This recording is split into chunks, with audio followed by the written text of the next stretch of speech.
বিকাশ অ্যাকাউন্টের মালিকানা বা এনআইডি পরিবর্তন হয়তো আপনি ঘরে বসেই করতে চাচ্ছেন। আপনি যখন আপনার বিকাশ অ্যাকাউন্টটি খুলেছিলেন তখন হয়তো আপনার এনআইডি কার্ড ছিল না। হয়তো আপনি আপনার পরিচিত কারো এনআইডি কার্ড দিয়ে আপনার বিকাশ অ্যাকাউন্টটি আপনি হয়তো খুলেছিলেন। তো আপনি হয়তো এখন চাচ্ছেন আপনার বিকাশ অ্যাকাউন্টটি আপনি আপনার এনআইডি কার্ড দিয়ে করে নেওয়ার জন্য, বা হয়তো মালিকানা আপনি পরিবর্তন করতে চাচ্ছেন। তো আপনি বাসায় বসে খুব সহজে কিভাবে আপনার বিকাশ অ্যাকাউন্টের মালিকানা পরিবর্তন বা হয়তো আপনি এনআইডি পরিবর্তন কিভাবে করবেন সবকিছু ভিডিওটির মাধ্যমে দেখিয়ে দেবো। তো চলুন আর কথা বাড়াচ্ছি না, দেখে নেওয়া যাক আপনার বিকাশ অ্যাকাউন্টের মালিকানা বা এনআইডি পরিবর্তন আপনি খুব সহজে কিভাবে করবেন। ঘরে বসেই আপনার বিকাশ অ্যাকাউন্টের এনআইডি পরিবর্তন করার জন্য প্রথমেই আপনার বিকাশ অ্যাকাউন্টের নাম্বারটি দিয়ে অবশ্যই আপনি বিকাশ অ্যাপসটি সাইন ইন করে নেবেন বা লগ ইন করে নেবেন।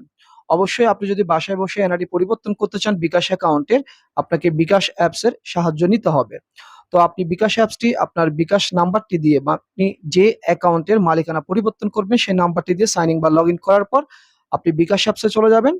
বিকাশ অ্যাপসে আসার পর আপনি আপনার বিকাশ অ্যাকাউন্টের পাসওয়ার্ডটি দিয়ে লগ ইন করে নেবেন। তো আমি লগ ইন করে নিলাম। নেওয়ার পর দেখবেন আপনার বিকাশ অ্যাপসের হোম পেজে চলে আসবেন।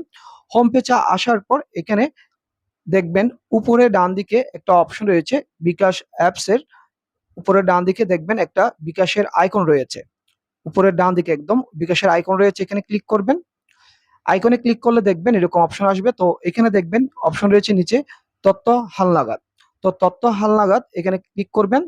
এখানে ক্লিক করার পর দেখবেন এরকম আসবে। তো এখানে আপনাকে এনআইডি পরিবর্তনের জন্য কি করতে হবে কিন্তু সবকিছু বিস্তারিত এখানে দেয়া আছে। তো আপনি একটু দেখে নেবেন।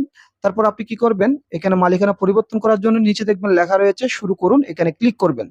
শুরু করে এখানে ক্লিক করার পর এরকম আসবে। আসার পর আপনি নিচে দেখবেন লেখা রয়েছে আমার সম্মতি আছে, এখানে ক্লিক করবেন। এখানে ক্লিক করার পর দেখবেন এরকম আসবে। তো আপনাকে কয়টি ধাপের মাধ্যমে পূরণ করতে হবে সব এখানে বলে দেওয়া হবে। তো এখানে প্রথমে আপনাকে এনআইডির ছবি তুলতে হবে। তো এখানে দেখুন লেখা রয়েছে এনআইডির ছবি তুলুন, এখানে ক্লিক করবেন। এখানে ক্লিক করার পর দেখবেন এরকম চলে আসবে। তো এখানে প্রথমে কি করবেন, আপনার এনআইডি কার্ডের ফ্রন্ট পার্ট মানে উপরের পার্ট, আপনার এনআইডি কার্ডের উপরের অংশ ছবি তুলে নেওয়ার পর আপনি দেখবেন নিচে লেখা রয়েছে ডান দিকে সাবমিট, এখানে ক্লিক করবেন। এখানে ক্লিক করার পর দেখবেন একটু অপেক্ষা করবেন, আপনার এনআইডি কার্ডের উপরের অংশটি নিয়ে নেবে। তারপর এখন আপনার এনআইডি কার্ডের নিচের অংশ মানে ব্যাক পার্ট বা নিচের অংশ আপনি ছবি তুলে দেবেন। তো আমি তুলে দিচ্ছি। আপনার এনআইডি কার্ডের ব্যাক পার্টের ছবি তোলার পর সেম আপনি নিচে ডান দিকে দেখবেন লেখা রয়েছে সাবমিট, এখানে ক্লিক করবেন।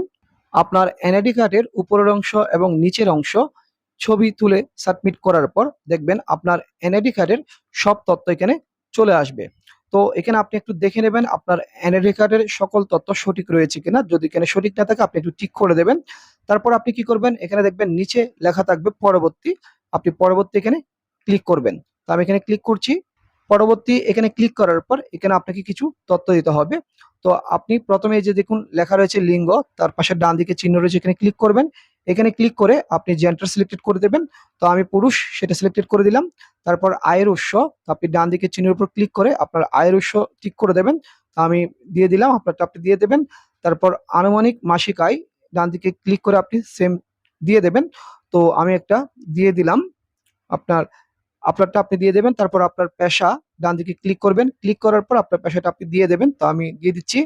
দিয়ে দেওয়ার পর আপনি নিচে দেখবেন লেখা রয়েছে, আপনি সবকিছু এখানে পূরণ করার পর নিচে দেখবেন লেখা রয়েছে পরবর্তী, আপনি এখানে ক্লিক করবেন।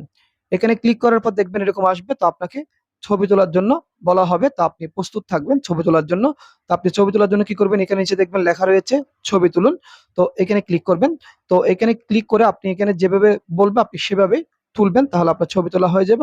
আপনার ক্যামেরার সামনে আপনার মুখমণ্ডলটা খুব সামনাসামনি নিয়ে যাবেন এবং আপনার চোখের পাতাগুলো একটু নাড়াচাড়া করবেন, দেখবেন ছবিটা সহজেই নিয়ে নেবে। তো ছবি তুলে নেওয়ার পর আপনাকে এখানে নিয়ে আসা হবে। ছবি তোলা কমপ্লিট হয়ে গেলে তো এখানে বলে দিচ্ছে, দেখুন এখানে আপনার অনুগ্রহ নিশ্চিত করুন আপনি এবং সবকিছু কমপ্লিট হয় 48 ঘন্টা সময় নিতে পারে এবং আপনাকে এসএমএস এর মাধ্যমে জানিয়ে দেবে। তো নিশ্চিত করার জন্য আপনি কি করবেন, নিচে দেখবেন লেখা রয়েছে নিশ্চিত করুন, আপনি এখানে ক্লিক করে দেবেন। এখানে ক্লিক করে দিলে দেখবেন আপনাকে এরকম এখানে নিয়ে আসা হবে। তো এখানে দেখুন আপনাকে অতি শীঘ্রই জানানো হবে এবং আপনাকে একটা এসএমএস এর মাধ্যমে জানিয়ে দেবে। তো আমাকে দেখুন এখানে উপরে এসএমএস চলে আসছে। তো হয়ে যাওয়ার পর আপনি এখানে নিচে দেখুন লেখা রয়েছে হোমে ফিরে যান, এখানে ক্লিক করলে আপনি আপনার বিকাশ অ্যাপসের হোমে চলে আসবেন। তো হয়তো দেখতে পাচ্ছেন এখানে আরো একটা এসএমএস এসেছে। তো আমি যে আমার ডকুমেন্টগুলো দিয়েছি, সেটা কিন্তু এখানে আপনার এই যে দেখুন বিকাশ ইনফরমেশন আপডেট সাকসেসফুল ওনারা বলে দিয়েছে। তো আপনারা এভাবে চাইলে ঘরে বসেই আপনাদের বিকাশ অ্যাকাউন্টের এনআইডি পরিবর্তন করতে পারবেন বা মালিকানা খুব সহজেই পরিবর্তন করে নিতে পারেন।